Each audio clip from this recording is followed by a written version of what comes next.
తాండూర్ ప్రజాపక్షం వార్తలకు స్వాగతం. వికారాబాద్ జిల్లా తాండూర్ పట్టణంలో గల దుర్గా గ్రాండియర్ నందు భారతీయ జనతా పార్టీ తరఫున విలేకరుల సమావేశం నిర్వహించారు. ఈ సందర్భంగా ముఖ్య అతిథిగా రాష్ట్ర అధికార ప్రతినిధి తూళ్ల వీరేందర్ గౌడ్ హాజరైనారు.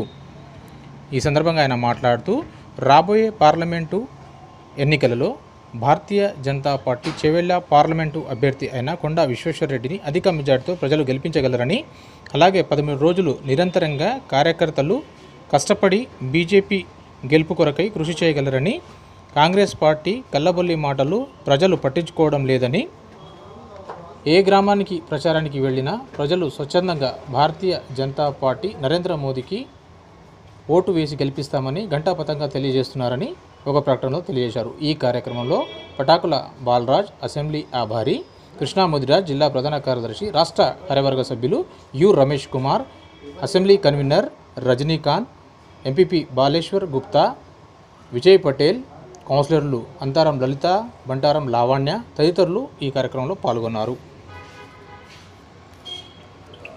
ఎన్నికల ప్రణాళికని సిద్ధం చేసి ఎన్నికల్లో ఏ రకంగా గెలిపించాలనే దాంట్లో దాదాపు ఉదయం నుంచి ఇప్పటి వరకు కూడా వీరేంద్ర గౌడ్ అన్న గారు కార్యకర్తలను ఉద్దేశించి సిద్ధం చేయడం జరిగింది. దీంట్లో అన్ని మండలాల అధ్యక్షులు, సీనియర్ నాయకులు, ప్రతి ఒక్కరు కూడా ముఖ్యమైన వాళ్ళు ప్రతి ఒక్కరు కూడా ఇక్కడ ఈ సమావేశంలో పాల్గొన్నారు. ఉదయం నుంచి కూడా ఇప్పటివరకు ఈ కార్యక్రమంలో నాతో పాటు బాలేశ్వర్ గుప్తా గారు, అసెంబ్లీ కన్వీనర్ రజనీకాంత్ గారు. ఎట్టి పరిస్థితుల్లో భారతీయ జనతా పార్టీ గెలవబోతున్నది. చేవెళ్ల నుంచి కొండా విశ్వేశ్వరరెడ్డి గారు ఇక్కడ ఎంపీ కాబోతున్నారు.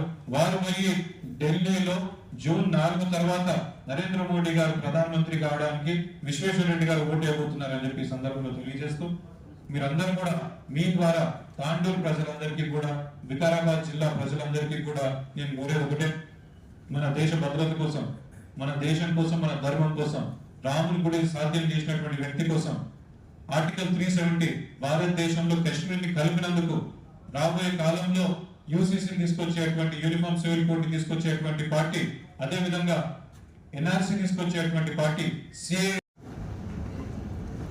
మే 13న మనకు తెలంగాణ రాష్ట్రంలో లోక్సభ ఎన్నికలు జరగబోతున్నాయి. మరి నిన్నటితోని 2 ఫేజెస్ కంప్లీట్ చేసుకోవడం జరిగింది.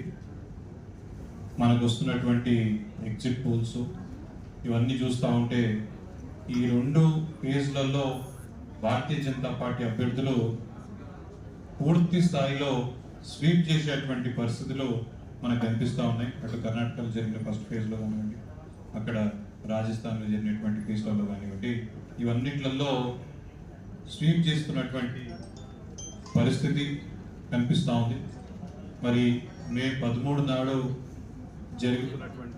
జరిగేటువంటి తెలంగాణలో కూడా 17 సీట్లలోకి వెళ్ళి ఎట్టి పరిస్థితులలో 15 నుంచి 16 సీట్ల వరకు గెలిచేటువంటి సూచనలు చాలా బలంగా వినిపిస్తూ ఉన్నాయి. అసలు ఎప్పుడు కూడా మేము ఊహించుకున్నటువంటి సీట్లలో కూడా ఇప్పుడు గెలుపు దిశలో వెళ్తా ఉన్నాం. కొన్ని నియోజకవర్గాలు ఎప్పుడు కూడా అనుకోలేదు ఇక్కడ భారతీయ జనతా పార్టీ మనం గెలుస్తామని చెప్పి. ఆ నియోజకవర్గాలలో కూడా స్వీప్ అయ్యేటువంటి పరిస్థితులు కనిపిస్తూ ఉన్నాయి. మరి ఆ నియోజకవర్గాలలో ఒకటి చేవెళ్ల పార్లమెంటు ప్రజలందరూ కూడా ఇప్పుడు కాదు, దగ్గర ఒక 3-4 నెలల ముందే నిర్ణయం తీసుకోవడం జరిగింది. ఎందుకంటే అసెంబ్లీ ఎలక్షన్స్ సమయంలో ఎప్పుడైతే ప్రచారంలో మన కార్యకర్తలు కానీ వాళ్ళు గిట్ట ప్రజల దగ్గరికి వెళ్ళినప్పుడు వాళ్ళు అప్పుడే స్పష్టంగా చెప్పారు, సరే మేము అసెంబ్లీకి మా ఇష్టం ఉన్న ఓటేసుకుంటాం కానీ పార్లమెంట్కి మటుకు మేము మోడీ గారికే ఓటేస్తామని చెప్పి అప్పుడే వాళ్ళందరూ కూడా చెప్పడం జరిగింది. దానికి అనుకూలంగానే ఇప్పుడు మనం ఎప్పుడైతే మన కార్యకర్తలు కానివ్వండి, మా బూత్ అధ్యక్షులు కానివ్వండి, ప్రజల్లోకి వెళ్ళి ఓటు అడగనికే వెళ్ళినప్పుడు వాళ్ళు ఖుదే చెప్తా ఉన్నారు, ఓటర్లే చెప్తా ఉన్నారు, మీరు మా దాకా రావాల్సిన అవసరమే లేదు, మేము అప్పుడే నిర్ణయం తీసుకున్నాం, మన దేశానికి, మన భారతదేశము అభివృద్ధి చెందాలన్నా మనం అభివృద్ధి చెందాలన్నా మనకు నరేంద్ర మోడీ గారే మళ్ళీ ప్రధానమంత్రి కావాలి, బీజేపీ ప్రభుత్వమే రావాలి అని చెప్పి మేమందరం అనుకున్నామని చెప్పి ఓటర్లే చెప్పడం జరుగుతూ ఉన్నది. దాంతో పాటుగా మాకు కరోనా సమయం నుంచి మొదలు పెట్టుకుంటే ఇప్పటి వరకు ప్రతి నెల మాకు బియ్యం పంపిస్తున్నటువంటి వ్యక్తి నరేంద్ర మోడీ గారు. అదేవిధంగా మేము ఎన్నో సంవత్సరాల నుంచి అసలు ఎవరు ఊహించలేనటువంటిది 33% మహిళా రిజర్వేషన్ అమలు చేసినటువంటి వ్యక్తి నరేంద్ర మోడీ గారు అని చెప్పి మహిళలందరూ కూడా మా ఇంటి పెద్దన్న నరేంద్ర మోడీ, కాబట్టి మేము నరేంద్ర మోడీ గారికి ఓటేస్తాం, బీజేపీకి కమలం పువ్వు గుర్తుకే ఓటేస్తామని చెప్పి ఎక్కడ పోయినా కానీ మహిళలు కూడా ఇదే రకంగా చెప్తా ఉన్నారు.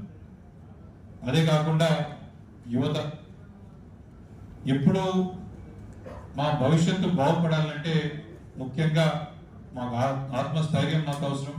మా ఆత్మస్థైర్యాన్ని నింపేది నరేంద్ర మోడీ గారు. మరి అలాంటి వ్యక్తే ప్రధానమంత్రి కావాలని చెప్పి యువత కూడా వాళ్ళు కూడా అదే చెప్పడం జరుగుతూ ఉంది. మరి ఇవన్నీ ఒకవైపు అయితే మోడీ గారి ప్రభంజనం చూసి తట్టుకోలేక కుళ్ళుకొని మళ్ళొక్కసారి ఈసారి దగ్గర 400 పైన సీట్లు గెలిచేటట్టున్నారని చెప్పి ఈ కాంగ్రెస్ పార్టీ, ఈ టిఆర్ఎస్ పార్టీ ఒక విష ప్రచారాన్ని చేయడం మొదలుపెట్టింది. ఆ విష ప్రచారంలో భాగం మొన్న రాహుల్ గాంధీ కొత్త స్కీమ్ తీసుకొచ్చాడు. ఇన్హెరిటెన్స్ ట్యాక్స్ అని చెప్పి ఏదైతే అక్కడ అమెరికాలో వేరే దేశాలలో అమల్లో ఉందో అట్లాంటి ఇన్హెరిటెన్స్ ట్యాక్స్ భారతదేశంలో కూడా తీసుకొస్తామని చెప్పి రాహుల్ గాంధీ గారు చెప్పారు. ఈ ఇన్హెరిటెన్స్ ట్యాక్స్ ఏంటంటే మనము భవిష్యత్తు, ఎందుకంటే భారతదేశంలో కుటుంబ వ్యవస్థ అనేది చాలా బలంగా ఉంటుంది. ఈ కుటుంబ వ్యవస్థ బలంగా ఉండడంతో జనరల్ గా ఏం చేస్తామంటే మనం ఏదైతే సంపాదన ఉంటుందో మనం సంపాదించింది కానివ్వండి, మనము మన పిల్లలకి ఇవ్వాలి, నా బిడ్డకో నా కొడుకుకో ఎన్నో ఏళ్ల నుంచి సంపాదించినటువంటి ఆస్తి కానివ్వండి, కూడగట్టుకున్నటువంటి డబ్బు కానివ్వండి మన పిల్లలకి ఇవ్వాలని చెప్పి ఎంతో మంది వీలునామా రాసుకొని చనిపోవడం జరుగుతుంది. అయితే ఇప్పుడు రాహుల్ గాంధీ గారు ఏమంటున్నారంటే, మీరు ఒక 10 లక్షలు అట్లా కూడబెట్టుకొని ఉంటే, మీరు అట్లా 10 లక్షల వరకు అట్లా సంపాదించుకొని ఉంటే, మీరు చనిపోయిన తర్వాత కానీ మీరు బతుకున్నాక కానీ మీ నుంచి మీ పిల్లలకు ఆ 10 లక్షలు పోవు, కేవలము 4.5 లక్షలు పోతాయి, మిగతా 5.5 లక్షలు మేము తీసేసుకుంటాం, ప్రభుత్వం తీసేసుకుంటుంది అని చెప్పి రాహుల్ గాంధీ గారు ఇన్హెరిటెన్స్ ట్యాక్స్ తీసుకొచ్చేటువంటి ప్రస్తావన తీసుకొచ్చి పేదోళ్ళు ప్రతి ఒక్కరు కూడా మన పిల్లల కోసం మన కుటుంబం క్షేమంగా ఉండాలని చెప్పి ఇప్పుడిప్పుడు ఆర్థికంగా బలపడుతూ వచ్చే తరాన్ని కూడా బలపరచాలని చెప్పి ఒక ఆలోచనతోని వాళ్ళు చేస్తున్న ఇన్వెస్ట్మెంట్స్ అన్నిటిపైన కూడా ఇన్హెరిటెన్స్ ట్యాక్స్ తీసుకొచ్చేటువంటి దుర్బుద్ధి దురాలోచన ఈ రాహుల్ గాంధీ గారికి ఈ కాంగ్రెస్ పార్టీకి ఉన్నది. మరి ఇలాంటి కాంగ్రెస్ పార్టీకి మనం ఓటేస్తే మన ఆస్తిలో సగానికి పైభాగము మనము కాంగ్రెస్ పార్టీ నాయకత్వానికి ఇచ్చేసినట్టు అవుతుందని చెప్పి ఈ సందర్భంలో మీ అందరికి కూడా తెలియజేస్తా ఉన్నాను. అదే కాకుండా గతంలో ఎన్నో సందర్భాలలో కాంగ్రెస్ పార్టీ నాయకత్వం చెప్పింది, మేము ప్రభుత్వంలోకి వస్తే 4%, 5% రిజర్వేషన్ ని ముస్లింస్ కి పెడతామని చెప్పి వాళ్ళు చెప్పడం జరిగింది. ఇది సాధ్యం కాదు, రాజ్యాంగ పరంగా ఇది సాధ్యం కాదు. ఎందుకంటే మతాల వారీగా రిజర్వేషన్స్ ఇచ్చినట్లయితే మత మార్పిడులు పెరుగుతాయి, కాబట్టి మతాల వారీగా రిజర్వేషన్స్ అనేది అమలు చేయడానికి సాధ్యం కాదు. రాజ్యాంగం దీన్ని అలౌ చేయదని చెప్పినా వారు మేము రాజ్యాంగాన్ని మార్చినా సరే అవసరం వస్తే ఎస్సీ ఎస్టీ బీసీల రిజర్వేషన్ తక్కువ చేసినా సరే మేము ముస్లింలకు రిజర్వేషన్ ఇస్తామని చెప్పి ఈ కాంగ్రెస్ పార్టీ వాళ్ళు మొత్తం కంకణం పట్టుకొని తిరుగుతా ఉన్నారు. దానికి ఉదాహరణ మొన్న కర్ణాటకలో ఎలక్షన్ నడుస్తుంటే ఎలక్షన్ మధ్యలో 4% రిజర్వేషన్ ని మేము అమలు చేస్తున్నామని చెప్పి వాళ్ళు అనౌన్స్మెంట్ చేయడం జరిగింది. మరి ఆ 4% రిజర్వేషన్ ఇక్కడ నుంచి వచ్చిందంటే అక్కడ ఎస్సీలకు, ఎస్టీలకు, బీసీలకు వీళ్ళ రిజర్వేషన్స్ తగ్గించి అక్కడ ముస్లిమ్స్ కి ఇస్తారట. అది మైనారిటీ కూడా కాదు, కేవలం ముస్లిమ్స్ కే ఈ రిజర్వేషన్ అమలు పరిచే రకంగా చేస్తారని చెప్పి ఆ కర్ణాటక ప్రభుత్వంలో అనౌన్స్మెంట్ చేయడం జరిగింది. అదే రకంగా మనం ఇక్కడ తాండూరులో కానివ్వండి, ఈ ప్రాంతంలో ఎక్కడ చూసినా కానీ ఇక్కడ స్థానికంగా ఉన్నటువంటి ఎమ్మెల్యే గారు వారికి ఈద్ గుర్తొస్తుంది, రంజాన్ గుర్తొస్తుంది, బక్రీద్ గుర్తొస్తుంది, కానీ వారికి ఉగాది, శ్రీరామనవమి ఇవేమి గుర్తురావు. వారు ఎంతసేపు కేవలం టోపీ వేసుకొని బక్రీద్ కార్యక్రమాలకు అవిట్లలో తిరుగుతారు, కానీ శ్రీరామనవమి రోజు రాముని గుడికి పోవాలనే ఒక ఆలోచన కూడా వారికి రాదు. ఎందుకంటే వారు అనుకుంటున్నటువంటి ఓటు బ్యాంకు ఎక్కడ చూసి వాళ్ళ నుంచి దూరం అవుతున్న ఒక భయానికి హిందువులు ఎట్లైనా ఓటేస్తారు, కానీ మనకు ఆ మైనారిటీ ఓట్లు కావాలని చెప్పి ఈ రకంగా మైనారిటీలను దగ్గర తీసుకునేటువంటి ప్రయత్నము ఈ స్థానికంగా ఉన్నటువంటి ఎమ్మెల్యే గారు చేస్తా ఉన్నారు.